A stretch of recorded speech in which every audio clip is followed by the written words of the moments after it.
Muy buenas tardes, amados ministros, compañeros, en esta edad de la piedra angular y dispensación del reino.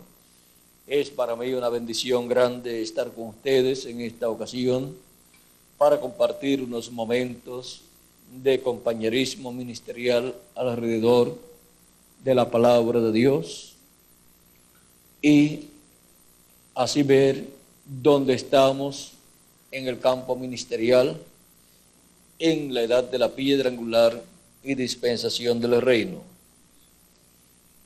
Quiero leer una escritura aquí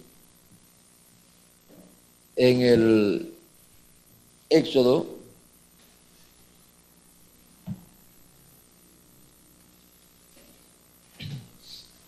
capítulo 14. Vamos a ver aquí. Esto es luego que el pueblo hebreo salió de Egipto. Vean ustedes el verso, capítulo 13, verso 21 y 22 nos dice: y Jehová iba delante de ellos de día en una columna de nube para guiarlos por el camino, y de noche en una columna de fuego para alumbrarles, a fin de que anduviesen de día y de noche. Éxodo capítulo 13, verso 21 y 22 estamos leyendo. Nunca se apartó de delante del pueblo la columna de nube de día, ni de noche la columna de fuego. Habló Jehová a Moisés, ahora vamos al 14, habló Jehová a Moisés diciendo: di a los hijos de Israel que den la vuelta y acampen delante de Pi-Hairot, entre Migdol y el mar, hacia Baal-Zephón. Delante de él acamparéis junto al mar. Porque Faraón dirá de los hijos de Israel: encerrados están en la tierra, el desierto los ha encerrado. Y yo endureceré el corazón de Faraón para que los siga, y seré glorificado en Faraón y en todo su ejército. Y sabrán los egipcios que yo soy Jehová. Y ellos lo hicieron así.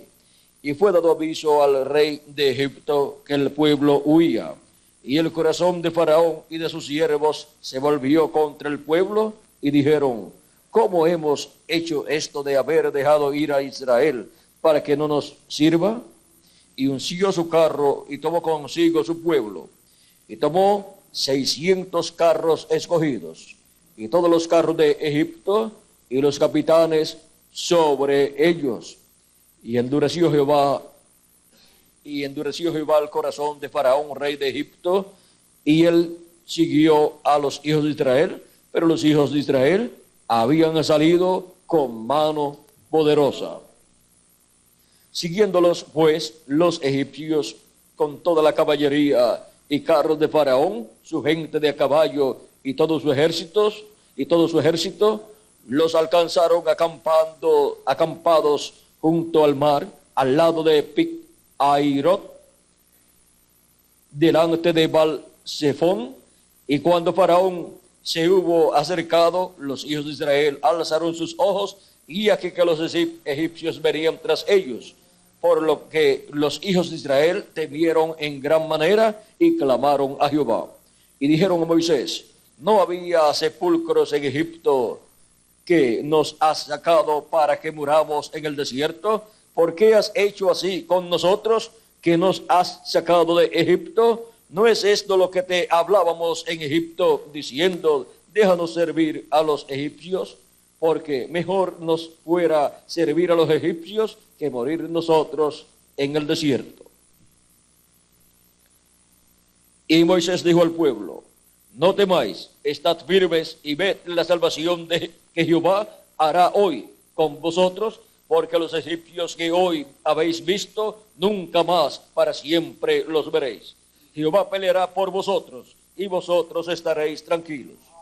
Entonces Jehová dijo a Moisés: ¿por qué clamas a mí? Di a los hijos de Israel que marchen, y tú alza tu vara y extiende tu mano sobre el mar y divídelo, y entre los hijos de Israel por en medio del mar en seco. Y aquí yo endureceré el corazón de los egipcios para que los sigan, y yo me glorificaré en Faraón y en todo su ejército, en sus carros y en su caballería. Y sabrán los egipcios que yo soy Jehová, cuando me glorifique en Faraón, en sus carros y en su gente de a caballo. Y el ángel de Dios que iba delante del campamento de Israel se apartó e iba en pos de ellos, y asimismo la columna de nube que iba delante de ellos se apartó y se puso a sus espaldas, e iba entre el campamento de los egipcios y el campamento de Israel, y era nube y tinieblas para aquellos, y alumbraba a Israel de noche. Y en toda aquella noche nunca se acercaron los unos a los otros. Nunca se acercaron los unos a los otros. Y extendió Moisés su mano sobre el mar, e hizo Jehová que el mar se retirase por recio viento oriental toda aquella noche. Y volvió el mar en seco, y las aguas quedaron divididas. Entonces los hijos de Israel entraron por en medio del mar en seco, teniendo las aguas como muro a su derecha y a su izquierda. Y siguiéndolos los egipcios, entraron tras ellos hasta la mitad del mar toda la caballería de Faraón, sus carros y su gente de a caballo. Aconteció que a la vigilia de la mañana, o sea, en la cuarta vigilia, que Jehová miró el campamento de los egipcios desde la columna de fuego y nube, y trastornó el campamento de los egipcios, y quitó la rueda de sus carros y los trastornó gravemente. Entonces los egipcios dijeron: huyamos de delante de Israel, porque Jehová pelea por ellos contra los egipcios. Y Jehová dijo a Moisés: extiende tu mano sobre el mar, para que las aguas vuelvan sobre los egipcios, sobre sus carros y sobre su caballería. Entonces Moisés extendió su mano sobre el mar, y cuando amanecía, el mar se volvió en toda su fuerza, y los egipcios al huir se encontraban con el mar. Y Jehová derribó a los egipcios en medio del mar, y volvieron las aguas y cubrieron los carros y la caballería y todo el ejército de Faraón que había entrado tras ellos en el mar. No quedó de ellos ni uno. Y vamos a ver, hay un lugar en donde nos habla acerca, vamos a ver, el verso 4 del capítulo 15 dice: este es el cántico que tuvieron allí Moisés y los hijos de Israel. Vamos a ver el verso 1 en adelante, vamos a seguir leyendo. Dice: entonces cantó Moisés y los hijos de Israel este cántico a Jehová, y dijeron: cantaré yo a Jehová, porque se ha magnificado grandemente, ha echado en el mar el caballo y al jinete. Jehová es mi fortaleza y mi cántico, y ha sido mi salvación. Este es mi Dios, y lo alabaré, Dios de mi Padre, y lo enalteceré. Jehová es varón de guerra, Jehová es su nombre. Echó en el mar los carros de Faraón y su ejército, y sus capitanes escogidos fueron hundidos en el mar.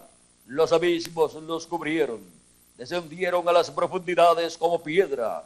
Tu diestra, oh Jehová, ha sido magnificada en poder. Tu diestra, oh Jehová, ha quebrantado al enemigo. Y con la grandeza de tu poder has derribado a los que se levantaron contra ti. Enviaste tu ira, los consumió como a hojarasca. Al soplo de tu aliento se amontanaron las aguas, se juntaron las corrientes como en un montón. Los abismos se cuajaron en medio del mar. El enemigo dijo: perseguiré, apresuraré, repartiré despojos. Mi alma se saciará de ellos. Sacaré mi espada y los destruirá mi mano. Soplaste con tu viento, los cubrió el mar. Se hundieron como plomo en las impetuosas aguas. ¿Quién como tú, oh Jehová, entre los dioses?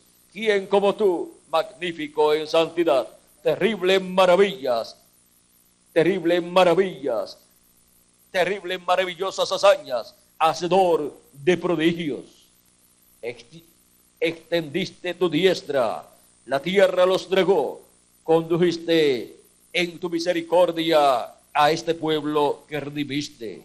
Lo llevaste con el poder de a tu santa morada.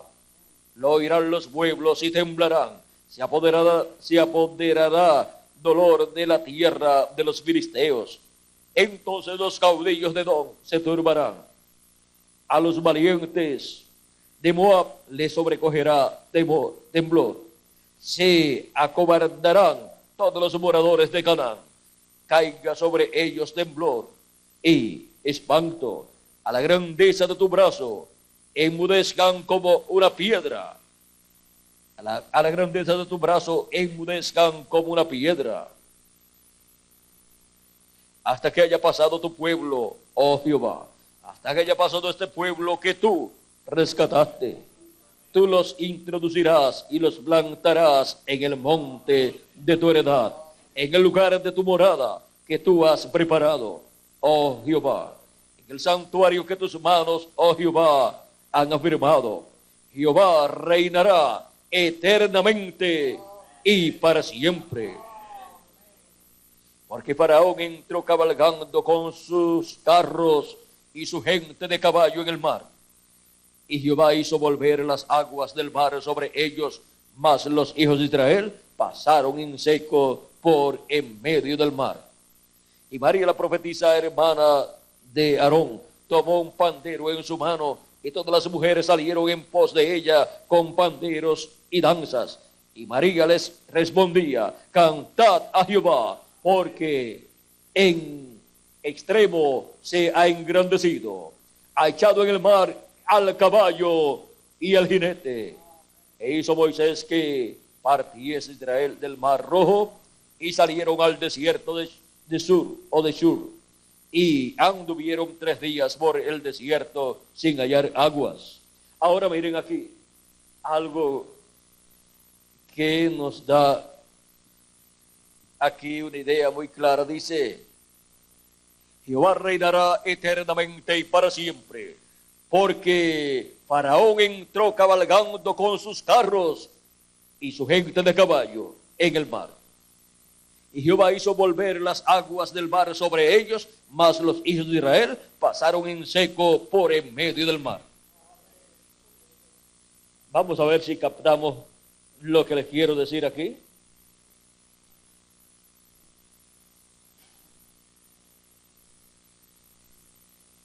¿Quiénes entraron en el mar? Faraón y su ejército. Y el verso 28 del capítulo 14 dice: y volvieron las aguas y cubrieron los carros y la caballería y todo el ejército de Faraón que había entrado tras ellos en el mar, y no quedó de ellos. ¿Qué le pasaría a Faraón?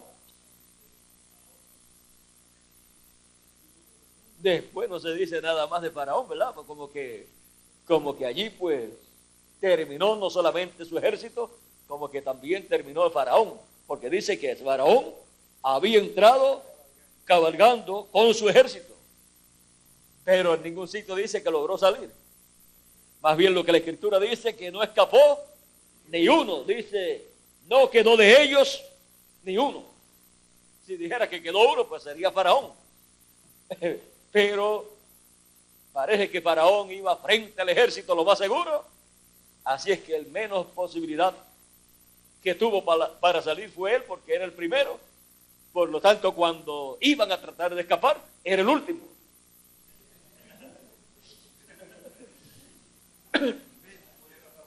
O sea que ahí lo que nos muestra es que hasta allí llegó Faraón con su ejército. O sea que Egipto quedó en ruinas, y de ahí en adelante ya no quedó nada allí del gobierno del Faraón. De seguro vino otro rey o otros reyes y se aprovecharon de la situación, porque al ver que ya estaba débil Egipto, cualquier otro rey vecino podía tomar Egipto. Eso hay que buscarlo en la historia, ver en la historia cómo fue todo eso, y si Faraón, según la historia, el faraón de ese tiempo sí logró salir, aunque fuera nadando.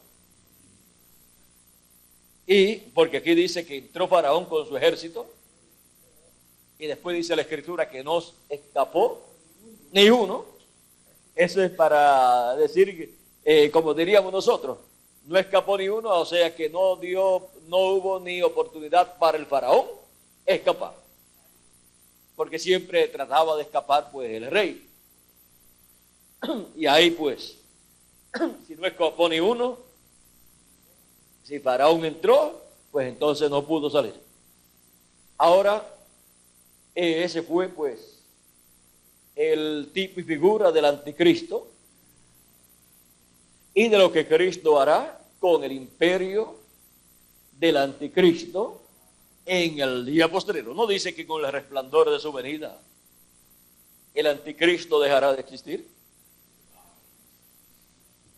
Y en Isaías capítulo 11, verso 4, ¿qué dice ahí del anticristo?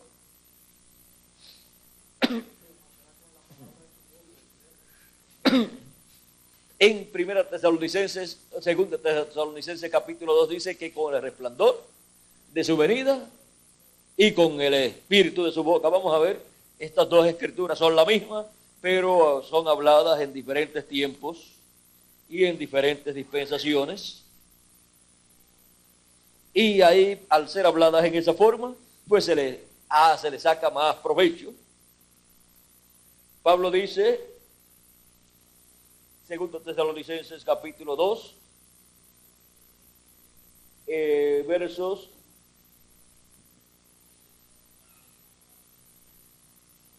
dice,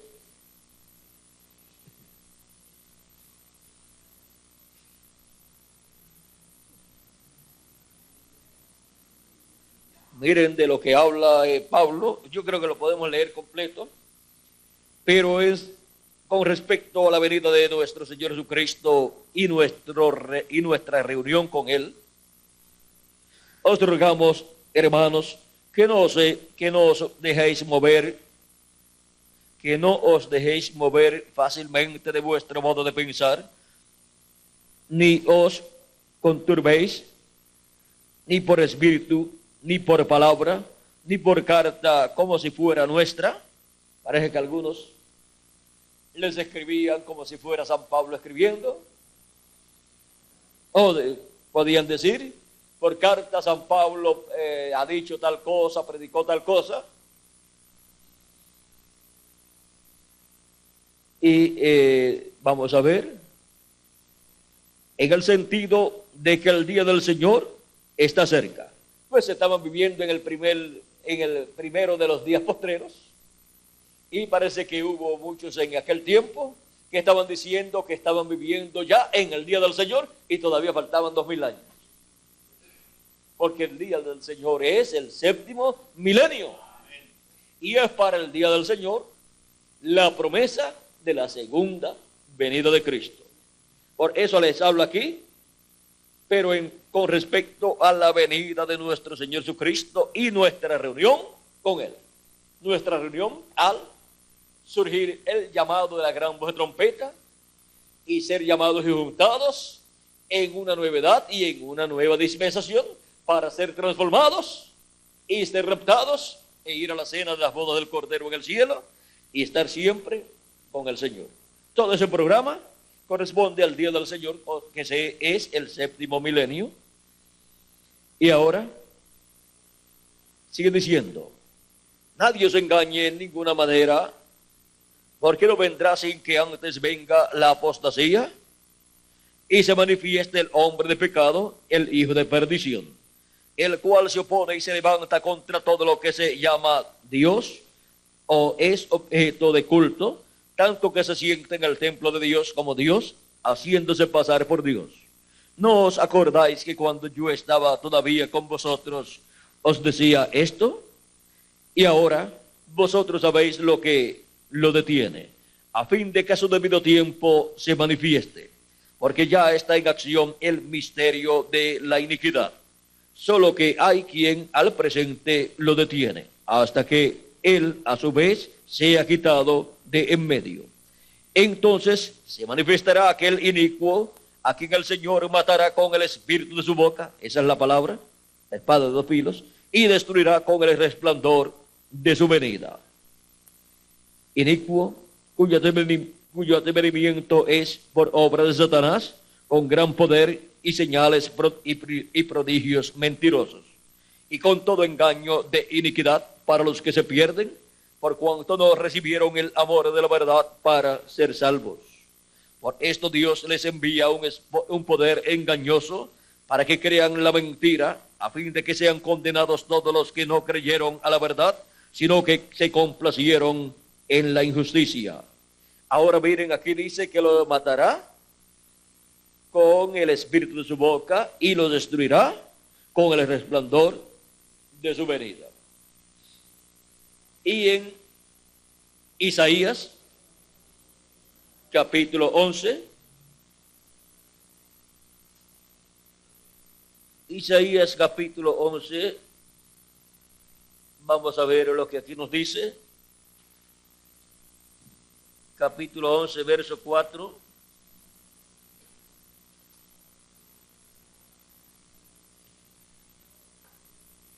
Nos dice de la siguiente manera. Vamos a leer desde el verso 1 para que tengamos el cuadro claro, ya que este es un pasaje mesiánico. Dice: saldrá una vara del tronco de Isaí, y un vástago retoñará de sus raíces, y reposará sobre él el espíritu de Jehová, espíritu de sabiduría y de inteligencia, espíritu de consejo y de poder, espíritu de conocimiento y de temor de Jehová. Y le hará entender diligentemente en el temor de Jehová. No juzgará según la vista de sus ojos, ni arguirá por lo que oigan sus oídos, sino que juzgará con justicia a los pobres de la tierra, sino que juzgará con justicia a los pobres y arguirá con equidad por los mansos de la tierra. Y herirá la tierra con la vara de su boca, y con el espíritu de sus labios matará al impío. ¿Ven? Y eso nos envía tanto a segunda de Tesalonicenses capítulo 2, como también a Apocalipsis capítulo 19, vean aquí, donde nos dice de la siguiente manera, dice: entonces vi el cielo abierto, y aquí un caballo blanco, y el que lo juzgaba, y el que lo montaba, y el que lo montaba se llamaba Fiel y Verdadero, y con justicia juzga y pelea. Y aquí nos habla acerca de juzgar. No juzgará según la vista de sus ojos, ni arguirá por lo que oigan sus oídos. También el verso 5 dice: y será la justicia cinto de sus lomos, y la fidelidad ceñidor de su cintura. Y en Apocalipsis capítulo 1 lo encontramos con su cinto de oro como juez. Y su cinto de oro mostrando su justicia. Y será la justicia cinto de sus lomos. O sea que ese cinto sobre sus lomos, que lo representa él como juez, es representación de su justicia, porque el cinto de sus lomos será su justicia, y será la justicia cinto de sus lomos, y la fidelidad ceñidor de su cintura. Sigue diciendo: y sus ojos eran como llama de fuego, y había en su cabeza muchas diademas, y tenía un nombre escrito que ninguno conocía, sino él mismo. O sea, es un nombre nuevo. Estaba vestido de una ropa teñida en sangre, y su nombre es el Verbo de Dios. Y los ejércitos celestiales, vestidos de lino finísimo, blanco y limpio, le seguían en caballos blancos. De su boca sale una espada aguda, para herir con ella a las naciones. Ese es el espíritu de su boca. Y esa es la palabra de Dios, el espíritu de la boca de Cristo. Y él las regirá con vara de hierro. Y él pisa el lagar del vino del furor y de la ira del Dios Todopoderoso. Y en su vestidura y en su muslo tiene escrito este nombre: Rey de Reyes y Señor de Señores. O sea que, como Rey de Reyes y Señor de Señores, él también es el juez de toda la tierra. Y podemos ver lo que eso significa para este día postrero. Vean, si ustedes buscan aquí en Apocalipsis capítulo 12, verso 26 al 27, dice: al que venciere y guardare mis obras hasta el fin, yo le daré autoridad sobre las naciones, y él las regirá con vara de hierro, y serán quebrantadas como vasos del alfarero, como yo también la he recibido de mi Padre. Vean cómo transfiere Cristo todo lo que ha recibido del Padre, como él lo ha recibido del Padre. Ahora él dice que él le dará esa autoridad. Al que venciere y guardare mis obras hasta el fin, yo le daré autoridad sobre las naciones, y las regirá con vara de hierro, y serán quebrantadas como vasos de alfarero, como yo también la he recibido de mi Padre. Ahora podemos ver que eso nos habla del día postrero, del día del Señor, del séptimo milenio, y de la manifestación de Jesucristo, el Hijo de David, la simiente de David, el retoño de David, de la casa de David, o de Isaí, y nos habla de la manifestación de Cristo para el tiempo final. Ahora miren, vendrá una apretura, como vino una apretura allí, frente al mar, para el pueblo hebreo. En palabras más claras, el corazón del anticristo va a ser endurecido. ¿Cómo fue endurecido el corazón del faraón? Pero Dios abrirá camino para los escogidos de Dios. El enemigo vendrá como un río, pero Dios levantará bandera en contra de él. Y ahora miren, encontramos que Moisés extendió su mano con la vara en su mano, o sea, extendió su mano con la vara representa la palabra, y eso nos habla del ministerio de Jesucristo con sus ángeles para el día postrero, donde estará el ministerio de Moisés y el ministerio de Jesús manifestados aquí en la tierra. Y vean, Moisés, vamos a ver dónde está. Vamos a buscarlo aquí en las últimas páginas de la Biblia. Vamos a ver dónde está Moisés. Miren dónde está Moisés. Está por esta. ¿Cuál es, Miguel? ¿Por esta parte es? Aquí vamos a entrar. La entrada. Pasan por aquí, ¿verdad? Aquí donde está el mar rojo. Pasaron el mar rojo. Aquí. Por el Golfo de Suez. Y están aquí. Están en la parte oeste, porque van a pasar hacia el este. Y vean ustedes, del este viene un viento recio. Un viento oriental, pues es un viento del este. Y con ese viento oriental, luego que Moisés extendió su mano con la vara y habló, vean ustedes, se abrió durante toda esa noche el mar. Se abrió y hubo un camino para el pueblo hebreo pasar. Pasó el pueblo hebreo. Cuando ya amanecía, el pueblo hebreo, miren ustedes, estaba ya pasando, y los egipcios trataron también de pasar para matar, para destruir al pueblo hebreo.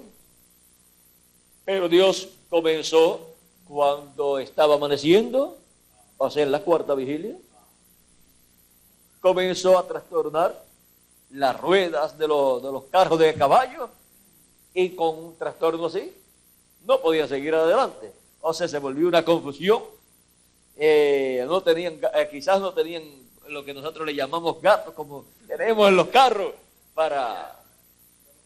aunque no tenían que ponerle, echarle aire ni nada, pero si no llevaban una respuesta, y si el eje se le partía, ahí quedaba. O sea que comenzó una confusión allí, y fue Dios el que trajo esa confusión sobre ellos. Y luego, miren ustedes, Dios no cubrió a los egipcios con las aguas del mar hasta que Moisés no extendió su mano con la vara. Miren, Dios le dijo a Moisés, ahora extiende tu mano con la vara. Vamos a ver.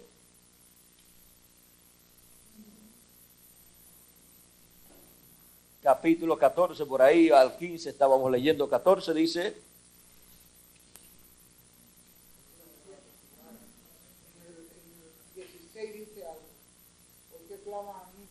No, es para cuando ya se está. La del 27 dice, 26. Era la vigilia de la mañana. Bueno, vamos a comenzar el 24 entonces. Dice, aconteció a la vigilia de la mañana. No dice qué hora, pero a la vigilia de la mañana, o sea, de 6 a 9. Miren los grandes eventos que ocurren en la primera vigilia. Aconteció que a la vigilia de la mañana, que miró Jehová el campamento de los egipcios desde la columna de fuego y nube, y trastornó el campamento de los egipcios, y quitó la rueda de sus carros y los trastornó gravemente. Entonces los egipcios dijeron, huyamos de delante de Israel, porque Jehová pelea por ellos contra los egipcios. Y Jehová dijo a Moisés, extiende tu mano sobre el mar, para que las aguas vuelvan sobre los egipcios, sobre sus carros y sobre su caballería. Entonces Moisés extendió su mano sobre el mar, y cuando amanecía, el mar se volvió en toda su fuerza, y los egipcios al huir se encontraban con el mar.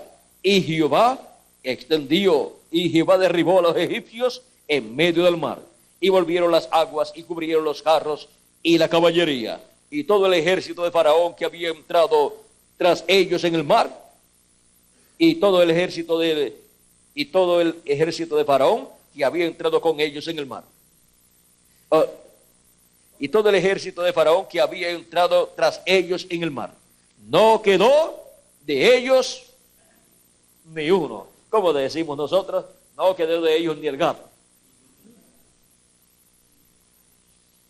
Ahora, miren cómo para ser abierto el mar, Dios le dijo a Moisés, extiende tu mano con la vara.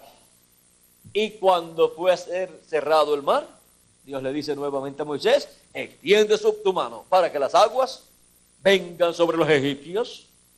Y así sucedió. Ven ustedes como un solo hombre, pero con Dios, venció al faraón con todo su ejército. Y con una vara en la mano. Ya no estaba con una espada como antes estaba allá como príncipe en Egipto, sino que ahora estaba con una vara de pastor. Con una vara de pastor, Moisés venció al faraón con todo su ejército. Así como David con una vara, una honda y una bolsita de echar las piedras de la onda, vino donde Goliat y con una piedrecita en la onda venció a Goliat. Porque Dios es glorificado en la simplicidad. Cuando Dios promete hacer una cosa grande, vigilen porque va a hacerlo en forma sencilla. ¿Cómo Dios iba a libertar al pueblo hebreo? Todo el mundo pensaba, quizás el que no podía comprender, bueno, eso tendrá que traer un ejército grande. No, si lo que necesita es un solo hombre. Pero ese solo hombre tiene que ser el profeta mensajero correspondiente a ese tiempo donde esté el Espíritu de Dios manifestado, donde Dios por consiguiente coloca su palabra creadora, la cual puede hablar a existencia cosas y también puede hablar fuera de existencia cosas. Así es que miren ustedes cómo Moisés, con la palabra que Dios colocó en su boca, habló fuera de existencia a Faraón y aquel ejército que allí estaba. Estos egipcios que ustedes ven hoy, ya nunca más los verán. Los habló fuera de existencia. Y ahora todo eso iba a materializar para que quedaran fuera de existencia. Y miren lo que era una protección para ellos. Aquellos cascos de bronce o de cobre o de hierro y toda aquella armadura. Miren, fue la cosa más mala para ellos cuando cayeron en el agua. Porque eso no los dejaba nadar. Y hasta los caballos quedaron también con esos carros amarrados detrás de ellos. No pudieron ni salir de los caballos. Jinete, caballo y carro, todo se quedó allí. Ahora podemos ver la forma sencilla en que Dios lo hizo.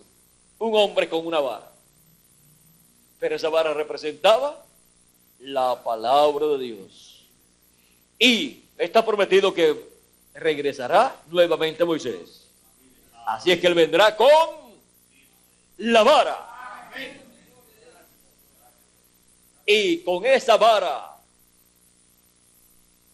él obtendrá la victoria. Pero cualquier persona que sabe acerca de la promesa de que Moisés regresará, va a estar buscando una vara literal. Pero esa vara representaba la palabra de Dios. Y él vendrá con la palabra de Dios correspondiente al séptimo milenio y a la séptima dispensación, que es el mensaje del Evangelio del Reino. Y para donde él extienda ese mensaje, esa vara, esa palabra, para juicio, el juicio vendrá. Y para donde él extienda hablando bendición, bendición vendrá. Ahora podemos ver cómo será todo en el día postrero y las cosas que deben suceder en el día postrero.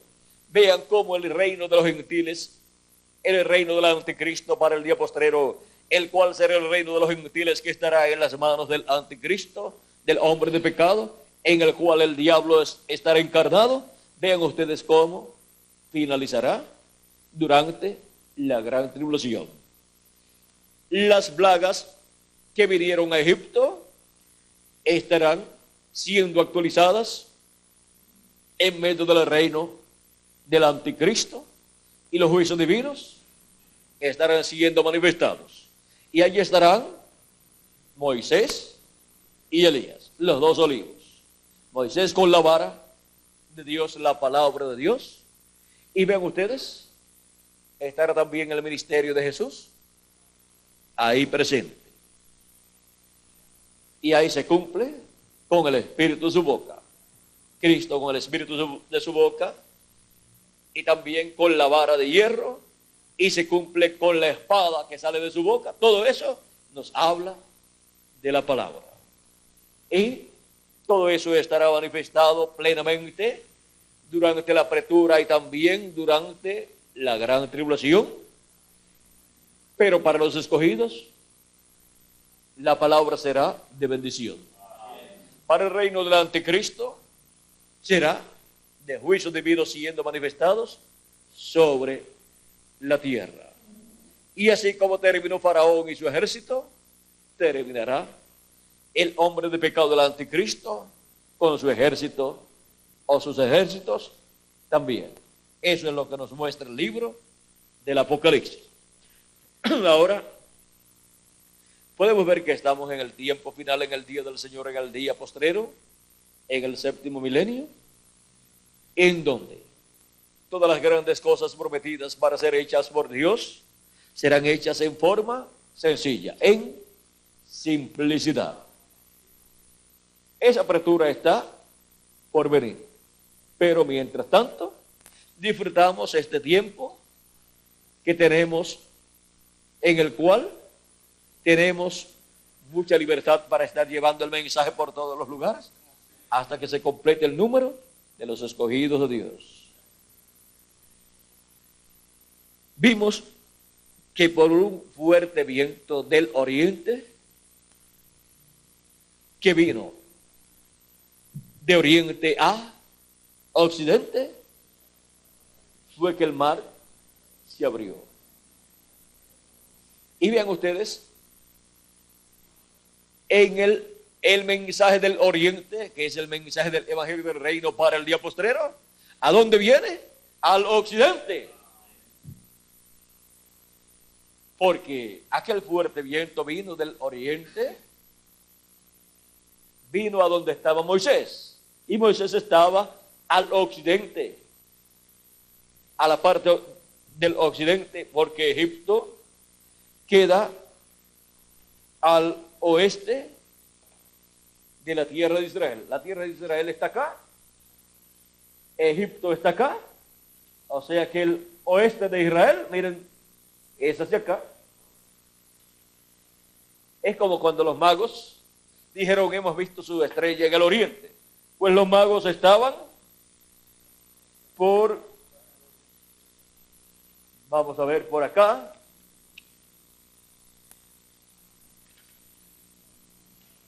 Aquí parece que nos quedamos cortos de mapa.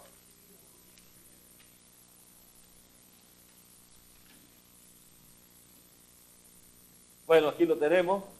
Los magos estaban por acá. E Israel está acá. O sea que Israel queda al oriente, Israel queda al oeste de Babilonia. Porque Babilonia está más al este. Y los magos estando acá miraron hacia el oeste, o sea, hacia el occidente, y ellos estaban en el oriente. Así es que ellos vieron, estando aquí en el oriente, ellos vieron la estrella del Mesías. Y la vieron hacia el oeste. Y para el día postrero, desde el oriente, mirarán hacia el occidente para ver también la señal del Hijo del Hombre en el cielo y ver en el occidente la venida del Señor Jesucristo con sus ángeles siendo cumplida en medio de su iglesia gentil. Así es que vean ustedes la forma para el pueblo hebreo mirar y ver lo mismo que vieron aquellos magos. Pero recuerden que cuando eso sucedió allá, hubo muchas personas que no vieron lo que estaba pasando en medio del pueblo hebreo, estando ellos en medio del pueblo hebreo, pero hubo un grupo que sí vio lo que estaba sucediendo y recibió la venida del Mesías naciendo en Belén de Judea. O sea que siempre hubo un grupo que sí entendió lo que estaba pasando en el programa de Dios. Como también en el occidente habrá un grupo en el día postrero que sabrá lo que está sucediendo en el programa divino con relación a la venida del Hijo del Hombre con sus ángeles. Ese grupo estaría en la América Latina y el Caribe. Miren cómo más abajo de Jerusalén, Por allí estaba Belén de Judea. Y vean cómo va abajo de Norteamérica y también de Tucson, Arizona, está la América Latina y el Caribe. Ahora, en Jerusalén no sabían nada de la venida del Mesías. Todo lugar para nuestro tiempo señalado por nuestro hermano Branham como Jerusalén o como Jericó, pues no sabrán nada de lo que está sucediendo en medio de la iglesia del Señor Jesucristo en la edad de la piedra angular y dispensación del reino, hasta que ya sea a lo último. A lo último, pues se darán cuenta y todos los creyentes en el mensaje del precursor de la segunda venida de Cristo, que hasta el momento no han entendido el programa de Dios correspondiente al día posterior a la edad de la piedra angular y dispensación del reino en medio de los latinoamericanos y caribeños, si tienen sus nombres escritos en el libro de la vida del Cordero y permanecen vivos para cuando los muertos en Cristo resuciten, ellos obligatoriamente tendrán que creer para poder ser transformados y raptados. Porque no pueden ser transformados y raptados sin primero ver y recibir la segunda venida de Cristo con sus ángeles y obtener así el conocimiento del séptimo sello. Y el conocimiento del séptimo sello lo dan los 7 truenos de Apocalipsis, que es la voz de Cristo en su venida. Y los 7 truenos dan la fe para el rapto. O sea que sin la fe de rapto no hay transformación. Y la fe de rapto es la revelación de la segunda venida de Cristo, como el león de la tribu de Judá, como rey de reyes y señor de señores, viniendo a su iglesia en el día postrero. Así es que los que esperan en otros continentes la transformación y el rapto no pueden ser transformados y raptados sin primero ver la venida de Cristo con sus ángeles, como el león de la tribu de Judá, como rey de reyes y señor de señores en su obra de reclamo. ¿Ven ustedes todo lo que conlleva el estar esperando la transformación del rapto? Se requiere entonces que la persona comprenda el orden para ser transformados y raptados y no ser ignorantes en cuanto a lo que está establecido ya, porque este es el orden de la adopción. Dice capítulo 4, verso 14 en adelante, dice: porque si creemos que Jesús murió y resucitó, así también traerá Dios con Jesús a los que durmieron en él. Por lo cual os decimos esto en palabra del Señor, que nosotros que vivimos, que habremos quedado hasta la venida del Señor. Nuestro hermano Branham, citando esta escritura, dice: nosotros los que vivimos, que hayamos quedado hasta ver la venida del Señor. Pues aquí, que hayamos quedado hasta la venida del Señor, o sea, hasta ver la venida del Señor. Para los que van a ser transformados y raptados, esta escritura nos habla de estar aquí y ver la venida del Señor. Para los que estarán vivos y no van a ser transformados, pues estarán aquí, pero no verán, no comprenderán la venida del Señor, aunque esté cumplida, y la vean, pero viendo, no verán, y oyendo, no comprenderán. Como sucedió en la primera venida de Cristo, que estaba allí el cumplimiento de la primera venida de Cristo, el Mesías, el Rey de Israel, pero aquel pueblo viendo no veía, o sea, no comprendía. No veía que aquel era el verdadero Mesías. No lo veía como su rey, como su Mesías. Lo veía como un hombre común, un carpintero de Nazaret, que se estaba haciendo un profeta, que se estaba haciendo el Mesías, el rey de Israel, pero ellos decían, no reinará este sobre nosotros. Nosotros lo conocemos a él, sabemos que es de Nazaret y conocemos a sus padres, a José y a María. Pero miren, estaban equivocados al pensar que este no era el Mesías, porque sí, era el Mesías, el ungido de Dios, con el Espíritu de Dios, para el cumplimiento de la primera venida del Mesías, como Cordero de Dios, para quitar el pecado del mundo, allí en la cruz del Calvario. Pero vean cómo todo sucedió. El corazón del sumo sacerdote fue endurecido, y el de aquellos sacerdotes, de la mayoría de ellos, fue endurecido, y de los fariseos y saduceos, y con un corazón endurecido, no podía entrar esa palabra revelada al alma de ellos, por lo tanto no podían ver allí en el alma el cumplimiento de la venida del Mesías en medio del pueblo hebreo. Bueno, todo eso sucedió, y vean ustedes, todo fue en forma sencilla, como también en el tiempo de Moisés. Y vean ustedes cómo todo obró para bien, para que se cumplieran esas profecías.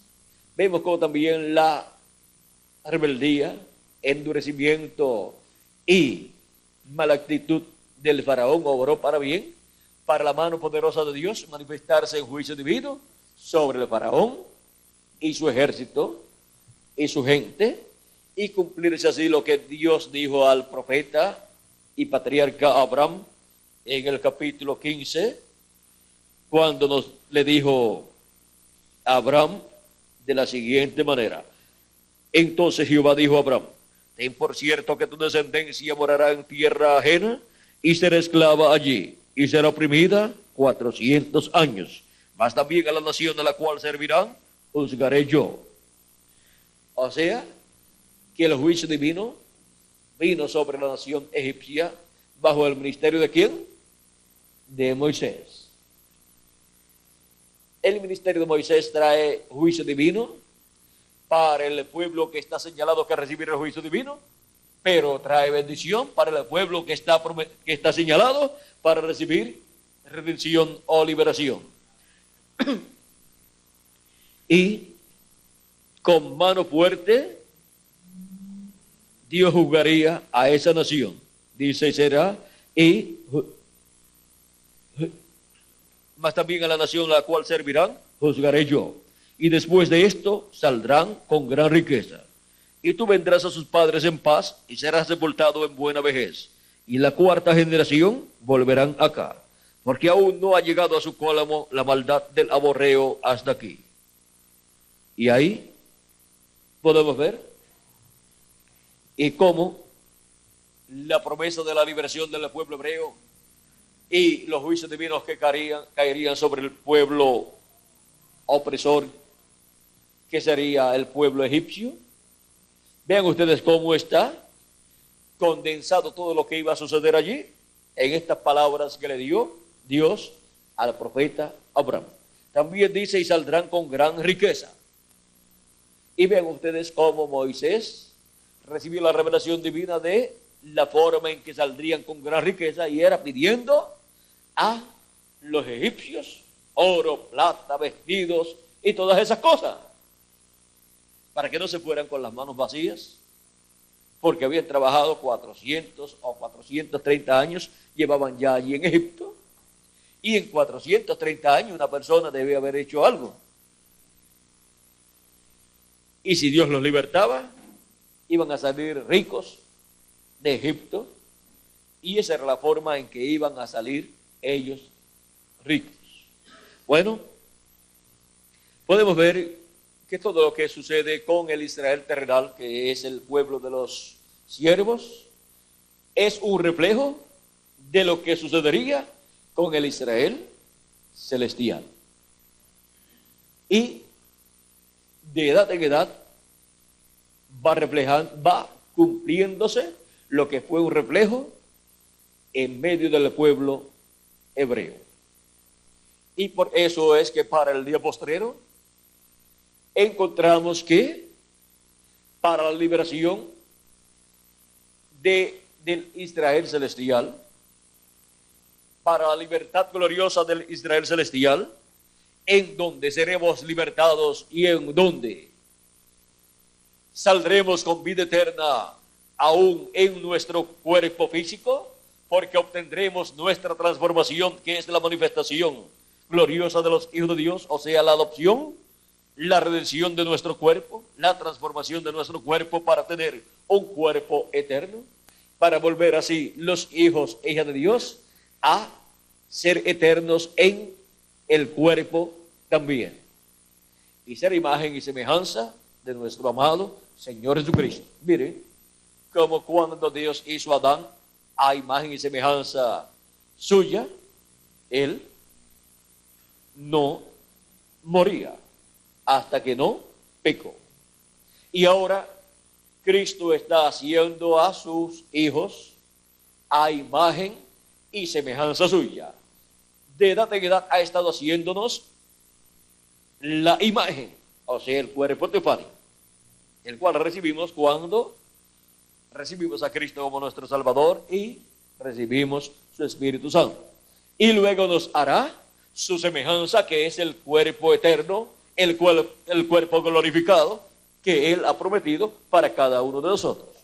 Vean, Dios primeramente le hizo el cuerpo teofánico a Adán, y estuvo en ese cuerpo teofánico en la sexta dimensión, ya nacido en la sexta dimensión, en ese cuerpo teofánico, y no sabemos cuántos años estuvo en él. Y así es con los miembros del cuerpo místico de Cristo cuando vienen a Cristo y reciben su Espíritu Santo. Ya están en la sexta dimensión, con su cuerpo teofánico. Tienen su cuerpo teofánico de la sexta dimensión. Y si parten, antes de ser transformados, permanecen en la sexta dimensión viviendo como vivió Adán en la sexta dimensión y como vivió Jesucristo en la sexta dimensión antes de tener el cuerpo físico. Pero luego, así como Dios le creó un cuerpo del polvo de la tierra a Adán, un cuerpo el cual no tenía pecado, por lo tanto podía seguir viviendo por toda la eternidad en ese cuerpo, y colocó en ese cuerpo a Adán, que es alma viviente, el cual tenía también un cuerpo teofánico. Luego lo colocó con ese cuerpo teofánico, colocó a Adán, que es un alma viviente, la colocó dentro de ese cuerpo físico, y allí estaba Adán, siendo alma, que es lo que es en realidad la persona, y teniendo un cuerpo teofánico, que es el cuerpo de la sexta dimensión, que es el espíritu de la persona, y luego teniendo un cuerpo físico, que es el cuerpo o vestidura exterior. Porque el ser humano fue creado espíritu, es alma, espíritu y cuerpo. Parecen tres, pero es uno solo. Así como Dios parece ser tres, pero es ¿cuántos? Uno solo. En el principio era el verbo era con Dios y el verbo era Dios. Pero se ven como dos. El verbo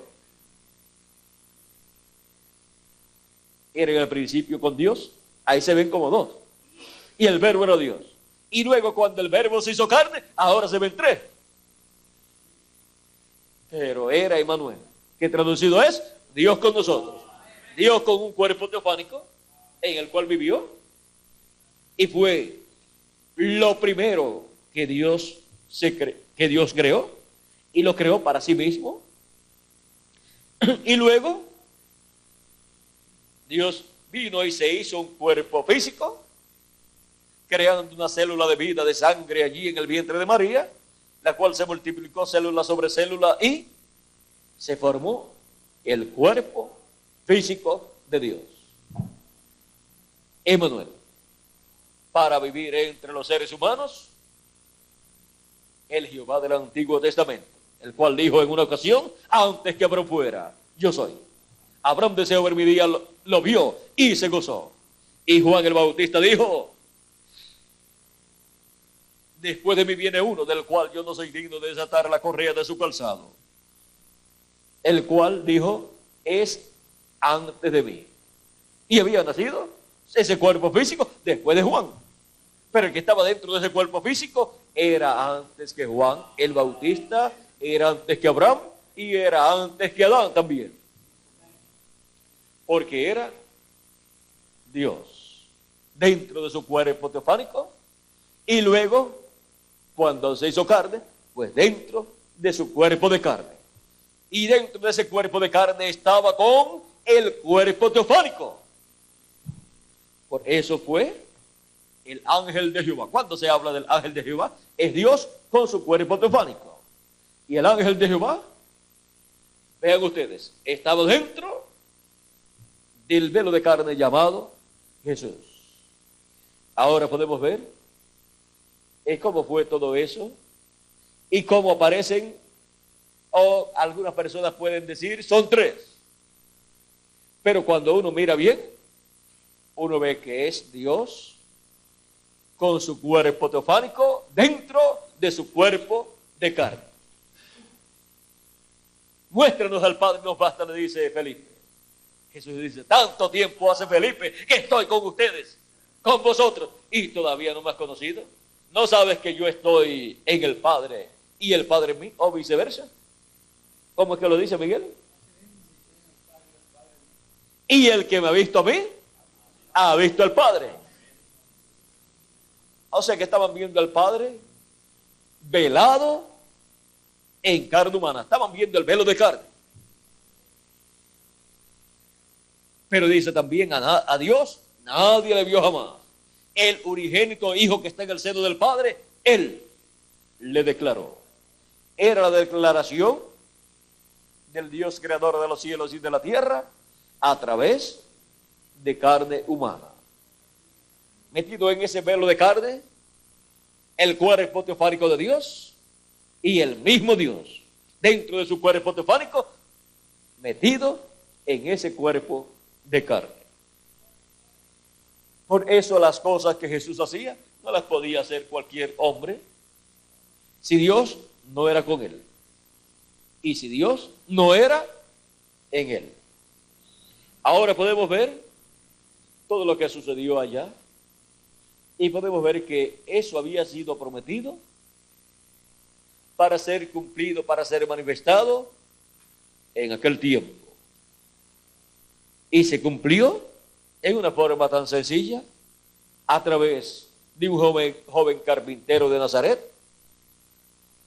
el cual fue despreciado, rechazado por los grandes líderes religiosos del pueblo hebreo, pensando ellos que era un impostor, que era un hombre loco, un joven loco, que se estaba queriendo hacer pasar por el Mesías.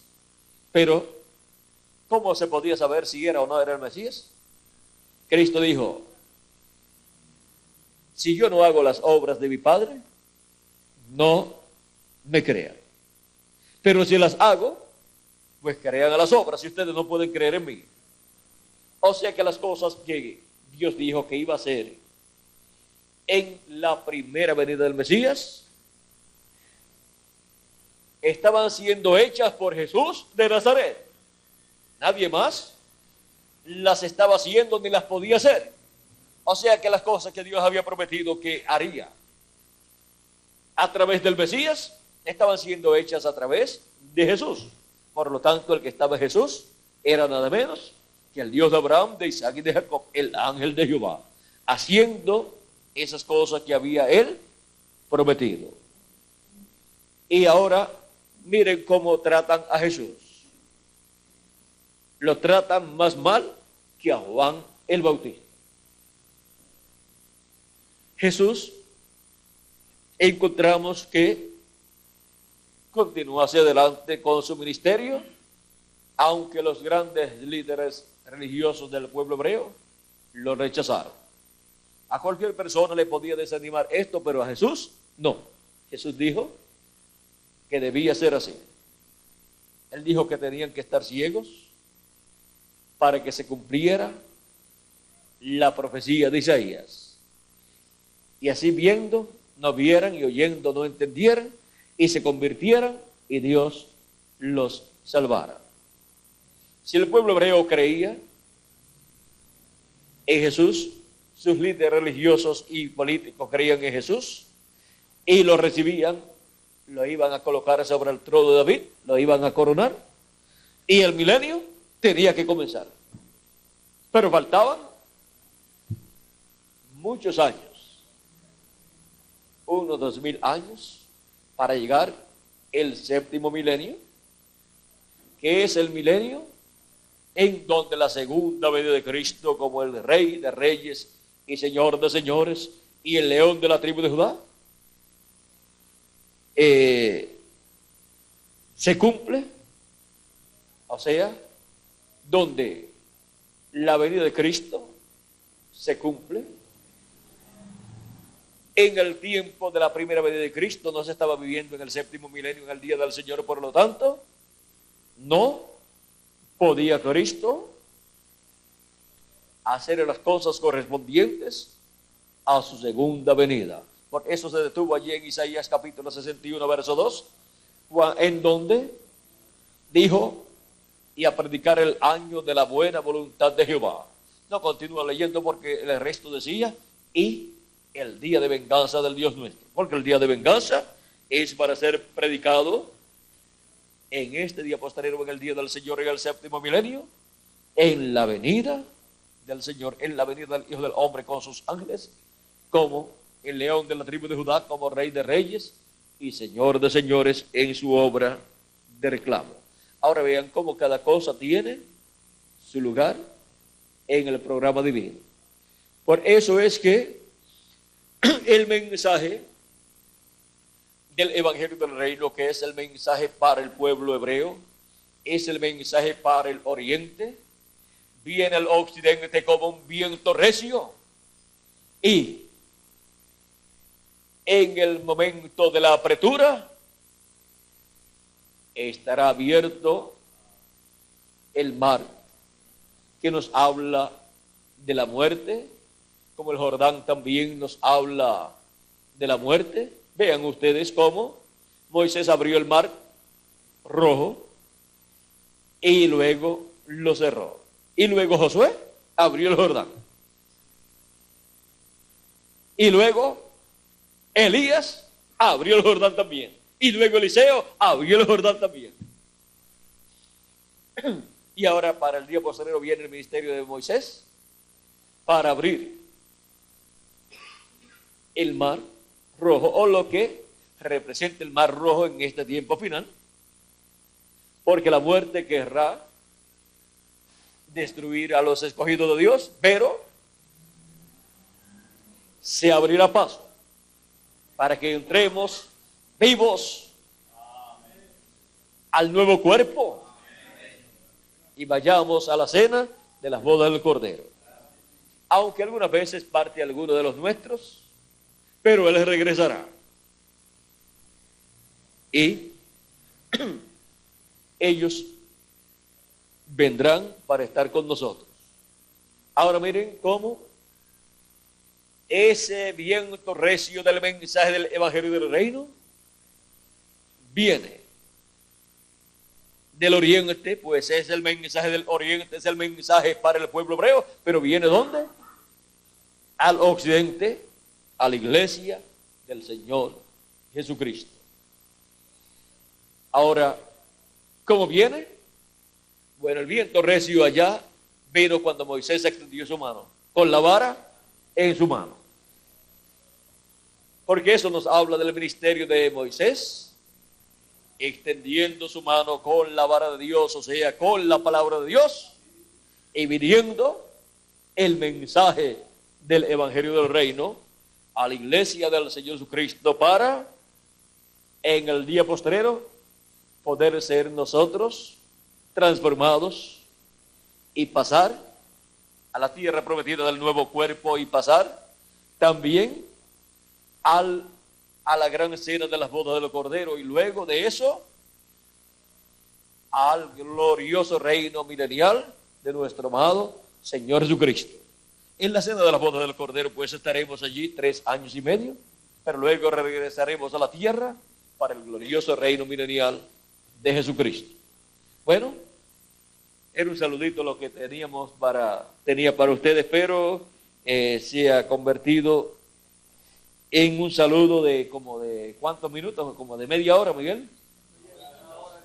¿Cómo va a ser? Y todavía no les he dicho que se sienten, pero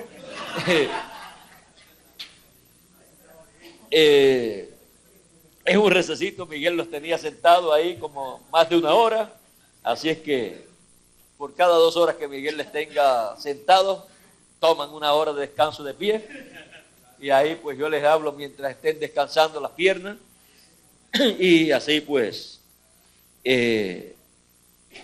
platicamos acerca de todo este programa divino, esto del viento recio que abrió el mar, que vino del oriente, era un viento oriental.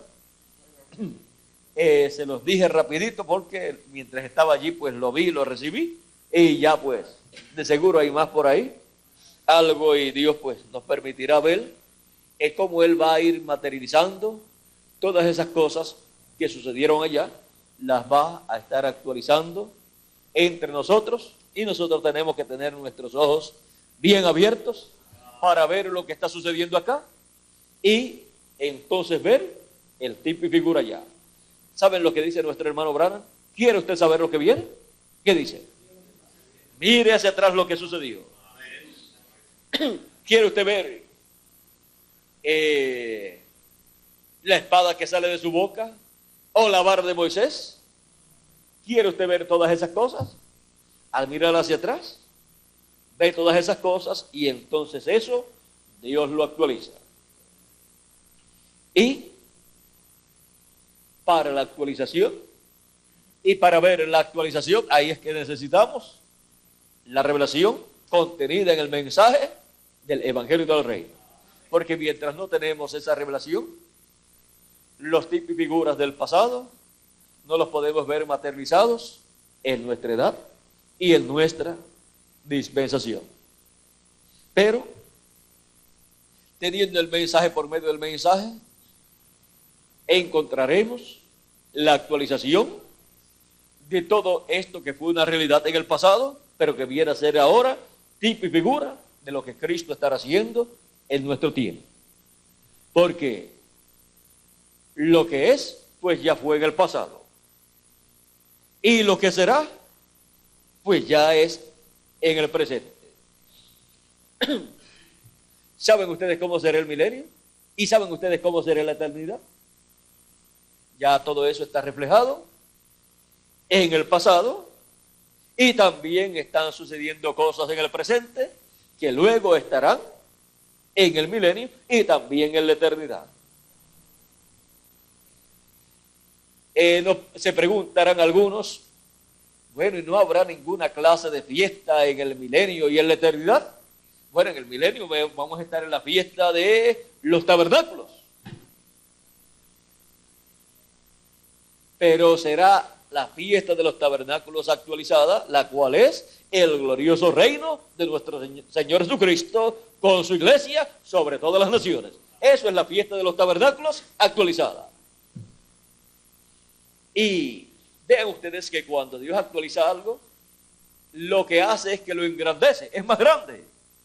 Es más grande la actualización que el tipo y figura. Aunque el tipo y figura cuando fue cumplido fue grande en ese tiempo porque estaba reflejando algo grande que vendría en el futuro. Por ejemplo, el día de Pentecostés era un momento, un día grande en medio del pueblo hebreo, el día 50. Pero cuando Dios lo cumplió, el día de Pentecostés en el aposento alto fue más grande todavía. Dios lo engrandeció. ¿Y cómo será con el año de Pentecostés? El año de Pentecostés es actualizado en la iglesia del Señor Jesucristo en el día postrero y en la dispensas, en la edad de la piedra angular, la cual corresponde al año 50, la cual corresponde al día de Pentecostés, porque durante las 7 etapas o edades de la iglesia gentil han transcurrido los 7 sábados sabáticos, y para eso se necesitaban 49 años, allá para llegar el año número 49, o completarse esos 7 sábados.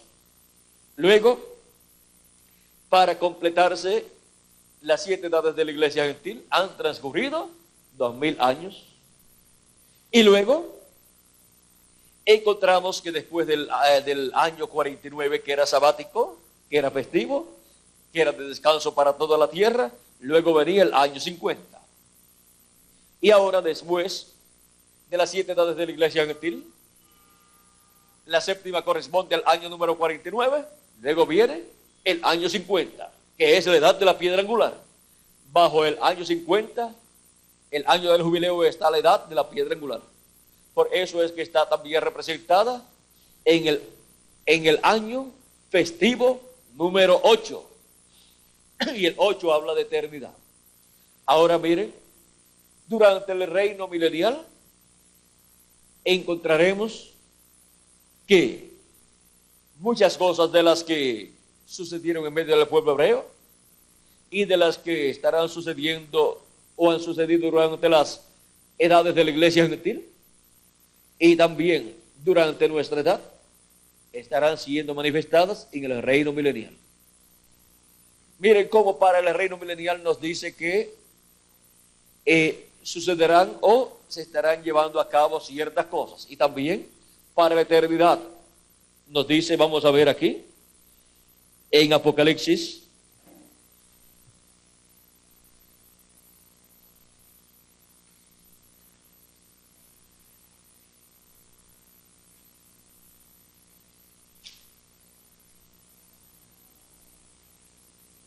si no lo encontramos en Apocalipsis, lo buscaremos en Zacarías. Vamos a buscarlo en Zacarías y después lo buscamos en Apocalipsis, o después ustedes lo buscan en Apocalipsis. En alguna forma, pues tiene que estar por ahí. Zacarías, por ahí, por el 12 debe ser.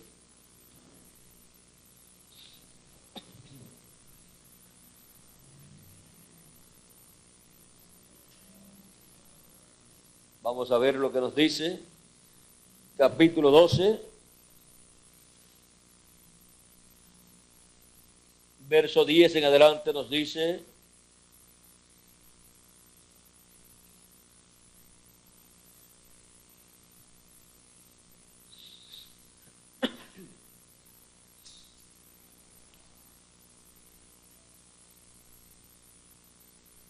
vamos a ver verso 7, vamos a comenzar. Dice: librará Jehová las tiendas de Judá, primero, para que la gloria de la casa de David,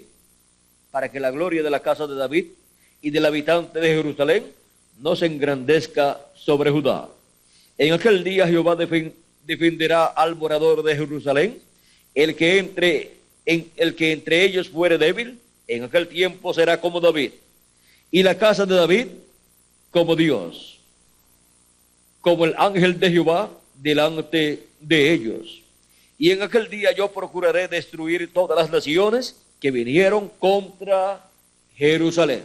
Mire lo que le esperan a las naciones que van contra Jerusalén, y también las que ya estuvieron contra Jerusalén, y las que estarán durante la gran tribulación contra Jerusalén. Y derramaré sobre la casa de David y sobre la casa de los moradores de Jerusalén espíritu de gracia y de oración, y mirarán a mí, a quien traspasaron, y llorarán como se llora por hijo unigénito, afligiéndose por él como quien se aflige por el primogénito. Esto es cuando Apocalipsis capítulo 7 verso 2 se cumpla para el pueblo hebreo. En aquel día habrá gran llanto en Jerusalén, como el llanto de Adadrimón en el valle de Megido, y la tierra lamentará, cada linaje aparte, los descendientes de la casa de David, mujeres por sí, los descendientes de la casa de Natán por sí, y sus mujeres por sí, los descendientes de por sí, y sus mujeres, los otros linajes cada uno por sí, y sus mujeres por sí. En aquel tiempo habrá un manantial abierto para la casa de David y para los habitantes de Jerusalén, para la purificación del pecado y de la inmundicia. Ahora, pasando al capítulo 14, nos dice: he aquí el día de Jehová viene, y en medio de ti serán repartidos tus despojos, porque yo reuniré a todas las naciones para combatir contra Jerusalén. Ahí tienen las naciones que vendrán contra Jerusalén, las cuales serán destruidas. Y la ciudad será tomada, y serán saqueadas las casas, y violadas las mujeres, y la mitad de la ciudad irá en cautiverio, mas el resto del pueblo no será contado de la ciudad, no será cortado de la ciudad. Después saldrá Jehová y peleará con aquellas naciones como peleó en el día de la batalla. Y se afirmarán sus pies en aquel día sobre el monte de los olivos, que está enfrente de Jerusalén, al oriente, y el monte de los olivos se partirá por en medio hasta el oriente, hacia el oriente y hacia el occidente, haciendo un valle muy grande, y la mitad del monte se apartará hacia el norte y la otra mitad hacia el sur. Y iréis al valle de los montes, porque el valle de los montes llegará hasta Asal. ¿Cómo se lee esto, Miguel? Asal. Huiréis de la manera que huisteis por causa del terremoto en los días de Usías, rey de Judá. Y vendrá Jehová mi Dios, y con él todos los santos. Todos los santos son los miembros del cuerpo místico ¿de quién? Del Señor Jesucristo. Y acontecerá que en ese día no habrá luz clara ni oscura. Será un día el cual es conocido de Jehová, que no será ni día ni noche, pero sucederá que al caer la tarde habrá luz. Acontecerá también en aquel día que saldrán de Jerusalén aguas vivas, la mitad de ellas hacia el mar oriental y la otra mitad hacia el mar occidental en verano y en invierno. Nuestro hermano Branham en el mensaje ¿cuál es la atracción en el monte? Hablando de este verso 8 dice: esto es el evangelio yendo a los judíos y a los gentiles. ¿Y qué evangelio es ese? El evangelio del reino. Y Jehová será rey sobre toda la tierra. En aquel día Jehová será uno y uno su nombre. Toda la tierra se volverá como llanura, desde Jeba hasta Rimón, al sur de Jerusalén. Y esta será enaltecida y habitada en su lugar desde la puerta de Benjamín hasta el lugar de la puerta primera, hasta la puerta del ángulo, y desde la torre de Ananel hasta los lagares del rey. Y morarán en ella, y no habrá nunca más maldición, sino que Jerusalén será habitada confiadamente. Y esta será la plaga con que herirá Jehová a todos los pueblos que pelearon contra Jerusalén. La carne de ellos se corromperá estando ellos sobre sus pies, y se consumirán en las cuencas de sus ojos, y la lengua se les deshará,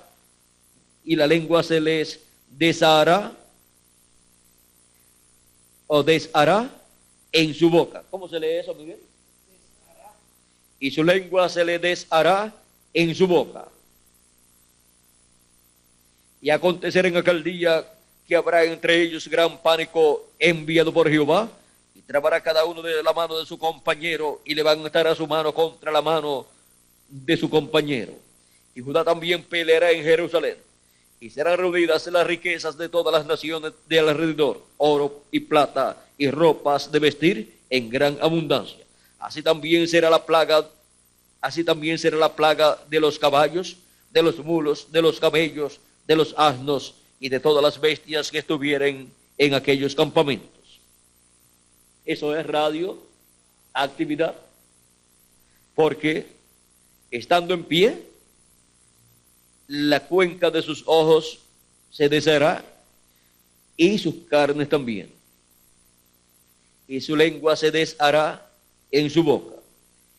Y todos los que sobrevivieren de las naciones que vinieron contra Jerusalén subirán de año en año para adorar al Rey, Jehová de los ejércitos, y a celebrar la fiesta de los tabernáculos. Y acontecerá que los de las familias de la tierra que no subieren a Jerusalén para adorar al Rey Jehová, para adorar al Rey Jehová de los ejércitos, no vendrá sobre ellos lluvia. Y si la familia de Egipto no subiere y no viniere, sobre ellos no habrá lluvia. Vendrá la plaga que Jehová, vendrá la plaga con que Jehová herirá a las naciones que no subieren a celebrar la fiesta de los tabernáculos. Esta será la pena del pecado de Egipto y del pecado de todas las naciones que no subieren para celebrar la fiesta de los tabernáculos. Y si no viene lluvia, dice, no vendrá sobre ellos lluvia. Piensen ustedes, si no viene lluvia en el tiempo de las lluvias, si no viene lluvia por ese año, hasta que venga el otro año para que vayan a la fiesta de los tabernáculos, ¿qué será de una nación que no venga lluvia por un año sobre ellos? No hay cosechas, no pueden sembrar ni cosechar. Por lo tanto, el hambre o hambruna azota esa nación. Tendrán que ir a comprar a otra nación alimentos, y una nación bajo el juicio de Dios no prospera. O sea que hasta los negocios, cualquier otra nación se los hace en favor de ellos, o sea, en favor de la otra nación, y salen perdiendo, les sale más caro todo a ellos. Así es que vean ustedes, durante el reino milenial, es que esta escritura va a cumplirse plenamente. O sea que estará en cumplimiento desde antes de la gran tribulación, sigue durante la gran tribulación y durante el reino milenial. Vamos a ver cuál es esta escritura, Primera de Corintios, capítulo 15, vamos a ver, verso 20 en adelante, dice, mas ahora Cristo ha resucitado de los muertos, primicia de los que durmieron, es hecho, porque por cuanto la muerte entró por un hombre, también por un hombre la resurrección de los muertos. Porque así como en Adán todos mueren, también en Cristo todos serán vivificados, pero cada uno en su debido orden. Cristo las primicias, luego los que son de Cristo en su venida. O sea, los que son de Cristo en su venida, encontramos que recibirán su transformación. Luego al fin, cuando entregue el reino al Dios y Padre, cuando haya suprimido todo dominio, toda autoridad y toda potencia. Porque preciso es que Él reine hasta que haya puesto a todos sus enemigos debajo de sus pies. O sea que durante el reino milenial, ese reino será con vara de hierro. Y la nación que no se sujete a ese reino y a ese rey, a Jesucristo, sobre el trono de David, ni vendrá lluvia sobre ellos, sino que vendrán juicios divinos. Así es que todo será sujeto a Cristo y a su iglesia. Y será el tiempo en que Dios preparará a los que han de entrar luego a la eternidad de los que estarán viviendo durante el reino milenial. Porque allí habrá muerte, dice la Escritura, el niño morirá de 100 años y el anciano o el viejo de 100 años será maldito. O sea que a los 100 años, si no ha estado sujeto a Cristo, lo que le viene es maldición. Y ya, con esa cantidad de años es suficiente de vida para esa persona aquí en la tierra. Pero para los obedientes, todavía a los 100 años, todavía es un niño. O sea que de ahí en adelante todavía puede vivir un poquito más.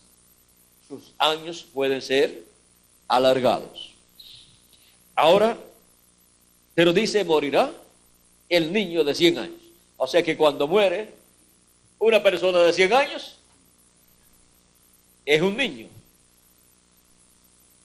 Esa es una décima parte de 1000.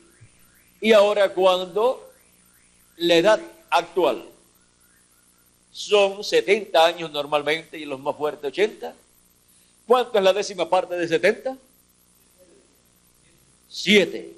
Cuando muere una persona de 7 años, ¿qué murió? Un niño. Murió siendo niño. Aún si muere de 10 años, murió siendo niño. Si muere de 8 años, murió siendo niño. Ahora, así será también en el milenio. Pero habrá un grupo de personas que no morirán, que son eternos. Esos son los escogidos de la iglesia del Señor Jesucristo, del Nuevo Testamento, y también los escogidos de la iglesia del Señor Jesucristo, del Jehová del Antiguo Testamento, que vivieron en el Antiguo Testamento. Los miembros de la iglesia, los escogidos de la iglesia del Antiguo Testamento, estarán en cuerpos eternos también, serán inmortales también. Ellos resucitaron cuando Cristo resucitó. Así es que resucitaron primero que los miembros de la iglesia del Señor Jesucristo, pero los que tienen la posición más alta son los miembros de la iglesia del Señor Jesucristo, porque esos son los hijos e hijas de Dios. Los del Antiguo Testamento pertenecen al atrio del templo de Dios. Los de las 7 edades pertenecen al lugar santo, y los de nuestro tiempo al lugar santísimo. Bueno, podemos ver dónde nos encontramos en el programa divino. Podemos ver todas estas cosas y podemos ver que esto que les dije de las cosas que se llevarán a cabo durante el reino milenial y también en la eternidad ya han sido reflejadas en el Antiguo Testamento y han sido reflejadas durante las 7 edades de la iglesia gentil y también en nuestra edad. Así es que van a estar actualizadas las fiestas allá. No se van a inventar fiestas nuevas, sino se van a actualizar las que ya han sido manifestadas en el Antiguo Testamento y también en el Nuevo Testamento, porque lo que Dios hizo fue darles a ellos en el Antiguo Testamento un reflejo de lo que sería más adelante. Y en el reflejo, el pueblo hebreo se gozó. ¿Cómo será? En la actualización o materialización de ese reflejo. O sea que lo original no es el reflejo. Lo original es lo que Dios tiene para toda la eternidad. Algo eterno que Dios ha tenido en su mente, pero lo va mostrando por medio de esos reflejos, de esos tipos y figuras, los va mostrando en esas sombras. ¿Ve? Cuando usted ve en el Antiguo Testamento algo, usted tiene que mirar y ver que en eternidad y en la mente de Dios hay algo eterno que está siendo reflejado en eso que se está viendo en el Antiguo Testamento. Y por eso es que luego más adelante pasa por otro ciclo divino, hasta que por último sea como, vamos a ver si lo puedo explicar aquí, vamos a ver por aquí en algún lugar, vamos a ver, tiene que ser, tenemos que tener luz, así es que la tenemos ahí, y es la luz de Dios. Vean ustedes la que causa ese reflejo. Vamos a ver por aquí donde podemos, aquí, podemos ver una sombra. Miren, se ve, no se ve, se ve grande, pero no se ve clara. Pero a medida que se va acercando, se va aclarando la sombra, hasta que luego ya usted no ve la sombra. Ve aquello que causaba ese reflejo, esa sombra, y eso es lo que tendremos en la eternidad, la realidad. La realidad la tendremos en la eternidad. Ahora, nosotros entramos de eternidad antes de terminar el reino milenial. Nosotros entramos a eternidad antes de comenzar el reino milenial también. Y nosotros entramos a eternidad antes de la gran tribulación. Porque entramos a un cuerpo eterno y ya estamos en eternidad. Luego, Israel tendrá que entrar a eternidad también, porque ellos morirán 144,000 y después, al final de la gran tribulación, ellos entran a eternidad físicamente también, y luego también el mundo, el planeta Tierra, luego del reino milenial, es que entra a eternidad. Y los que han creído en Cristo, pero que no eran de los escogidos, entran a eternidad luego del reino milenial, cuando sea llevado a cabo el juicio final. Aunque ellos no se han perdido, no están perdidos, pero ellos no están en ese ciclo divino de eternidad, porque ya han partido los que ya han partido. O sea, me refiero a estar en eternidad con un cuerpo eterno, ya viviendo en ese ciclo divino de eternidad. Ahora vean ustedes por el mismo proceso que Cristo pasa a cada individuo, pasa a su iglesia y pasa también al planeta Tierra. Y vean ustedes, estaremos disfrutando de la eternidad todas estas fiestas siendo actualizadas en lo que Dios pensó desde antes de la fundación del mundo, en lo que eran en la mente de Dios, y serán materializadas en la eternidad. Y eso será lo que fue tipificado en estas fiestas y estos eventos que se llevaron a cabo en las diferentes edades y diferentes dispensaciones. O sea que habrá en la eternidad allá todo esto que fue reflejado acá. Porque no puede venir un reflejo sin que haya algo real. No puede haber una sombra sin que haya alguien que la proyecte. Y todo esto que ha sido proyectado como sombra, tipo y figura, tiene lo que proyectó esa sombra, ese tipo y figura. Bueno, vamos a dejarlo ahí quietecito y vamos a, vean ustedes, vieron ustedes todas las fiestas, si ustedes buscan en todos los países, todas las fiestas son en conmemoración, o casi todas en conmemoración de algún evento, de algo que sucedió. Si ustedes observan eso, ustedes verán que es en conmemoración o en honor a algo.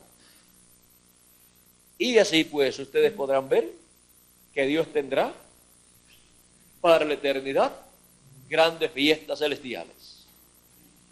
Y miren ustedes, de cada 50 años habrá algo, y cada 50 milenios habrá algo también, y cada 50 millones de años debe haber algo, y cada vez que se cumpla en un ciclo mayor, pues la cosa es mayor también.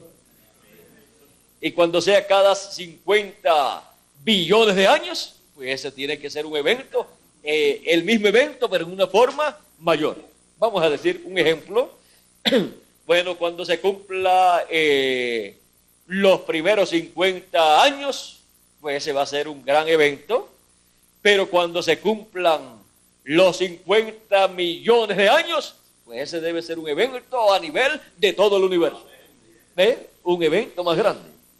Un evento en donde de todo el universo estén en esa gran fiesta, y de seguro habrá representaciones en la Nueva Jerusalén. Y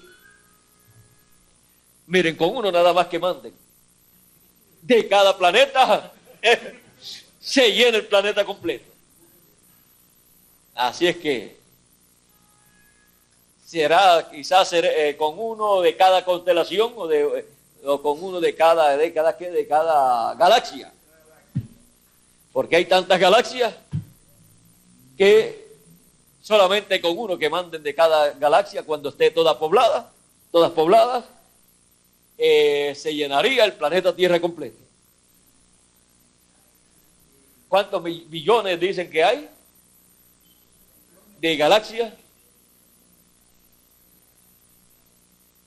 Hay billones de planetas, pero de galaxias hay muchas también. No sé cuántas son. Dicen que hay también galaxias visibles e invisibles. O sea, parece que es que están en otra dimensión y todavía no han sido manifestadas en una dimensión visible o materializada. Y eso pues, si van a ser materializadas o van a ser hechas visibles, ya eso pues está en el programa del proceso divino. Si van a ser hechas visibles, ¿saben lo que pasará? Se seguirá expandiendo el universo.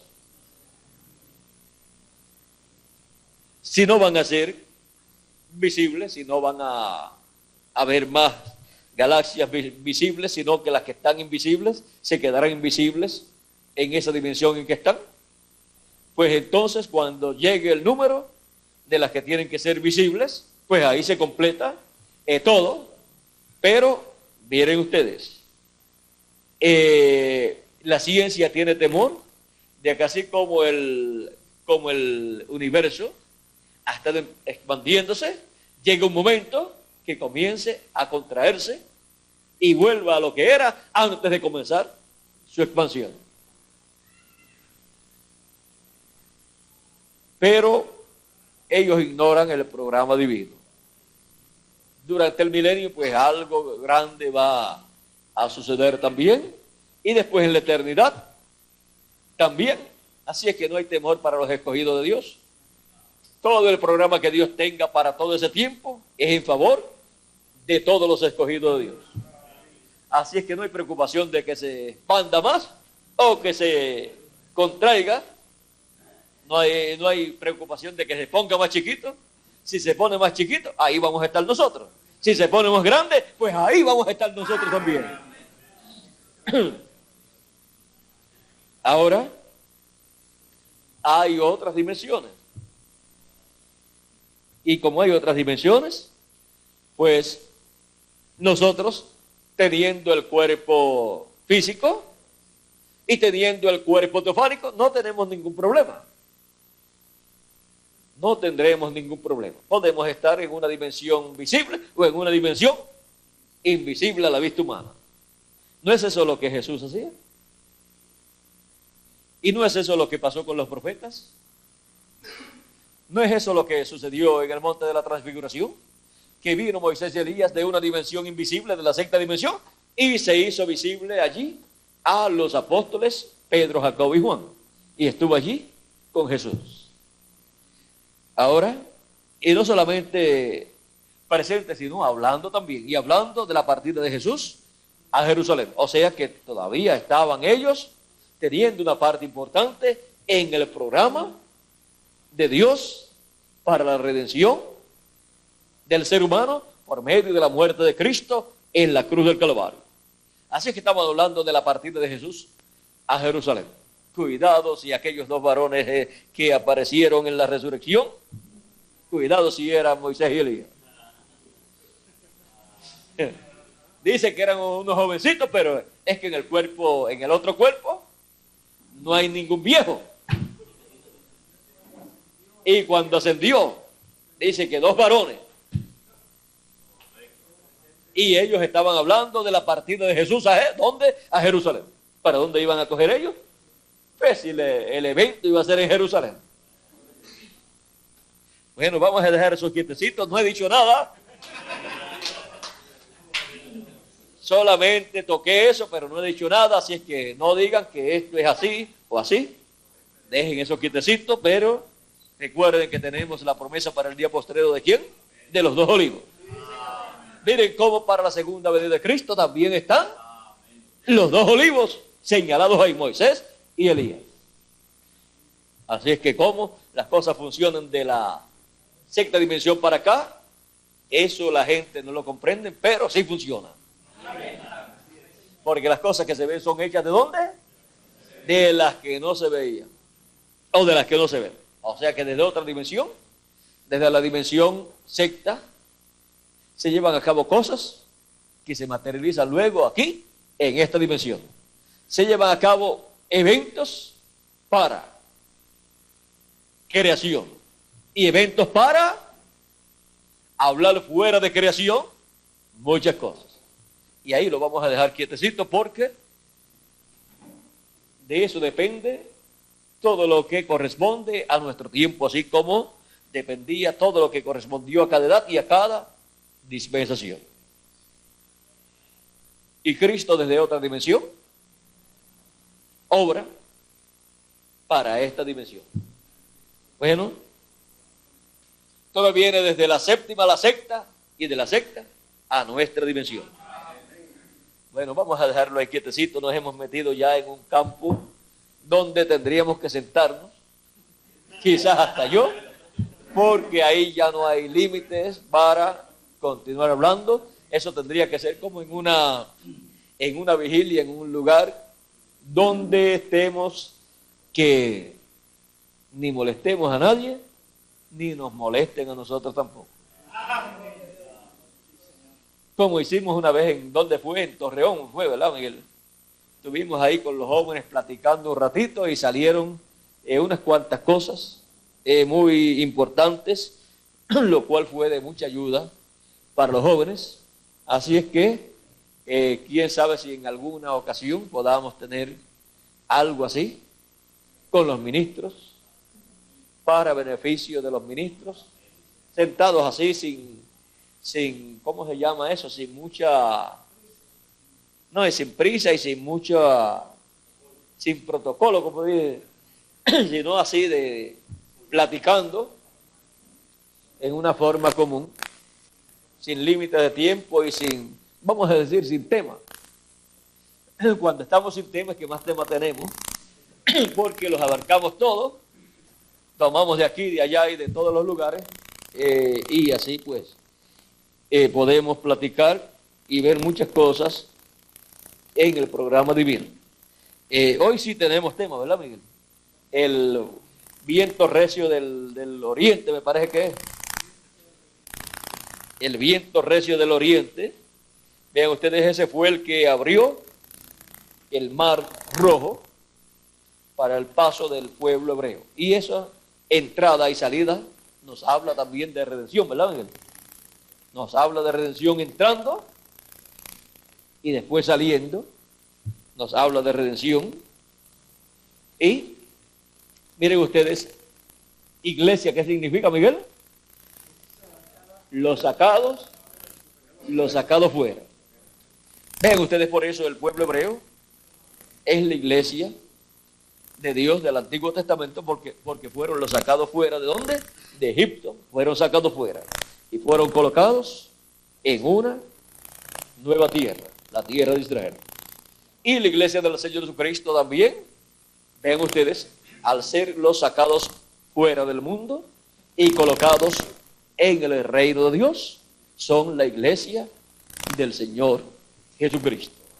Y los llamados fuera, sacados fuera y llamados fuera, ven ustedes, y ven ustedes cómo es que Dios saca fuera. O sea, cómo es que Dios forma su iglesia del Antiguo Testamento y también del Nuevo Testamento. Es siempre el Jehová del Antiguo Testamento para el Antiguo Testamento por medio de sus profetas, y el Jehová del Nuevo Testamento, que es Jesús, obrando por medio de sus mensajeros, obrando por medio de los apóstoles y luego por medio de sus 7 mensajeros, y en este día por medio de su ángel mensajero, para pronto ser transformados y raptados en este día postrero. Bueno, sabemos que eso es algo seguro porque Cristo lo ha prometido, y lo prometió ¿para qué día? Para el día postrero. Así es que estando nosotros en el día postrero y viendo y escuchando ese recio viento que viene del oriente, que es el mensaje del Evangelio del Reino, tenemos que comprender que en el programa divino Dios está despierto, trabajando. Es Él el que trajo ese viento recio del oriente hacia el occidente. Y es Él el que ha traído el Evangelio del Reino, el mensaje del oriente, del pueblo hebreo, lo ha traído al occidente. Y en el libro de los sellos, página 57, dice, vamos a ver si lo tienen por aquí. Bueno, por aquí tenemos a Vera con el mío está ahí en el... Vamos a ver lo que dice aquí.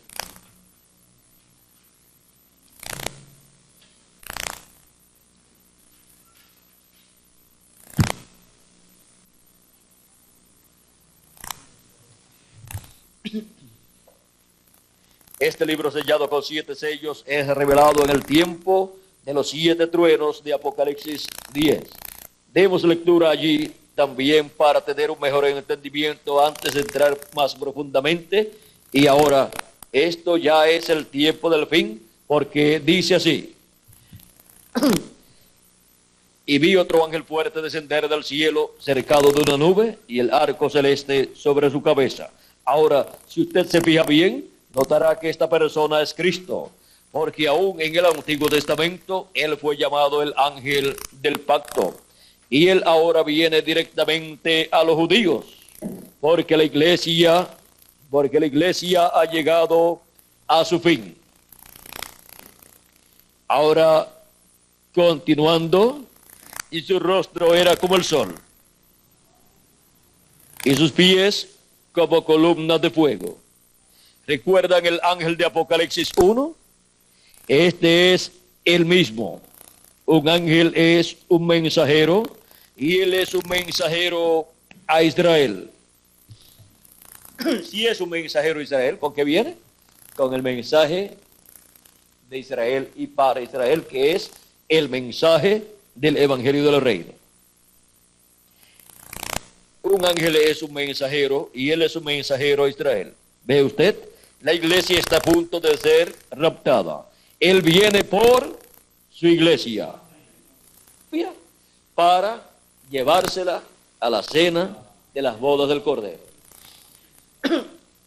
O sea que Cristo ya casado, como José ya casado,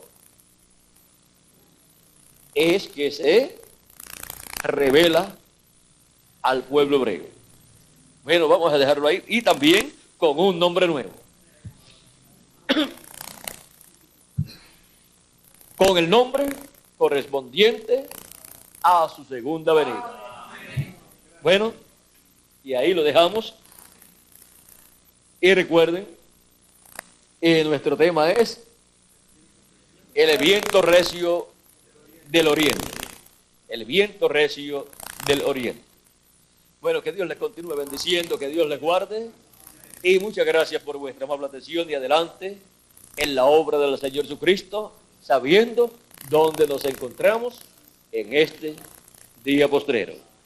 Que Dios les bendiga y les guarde a todos.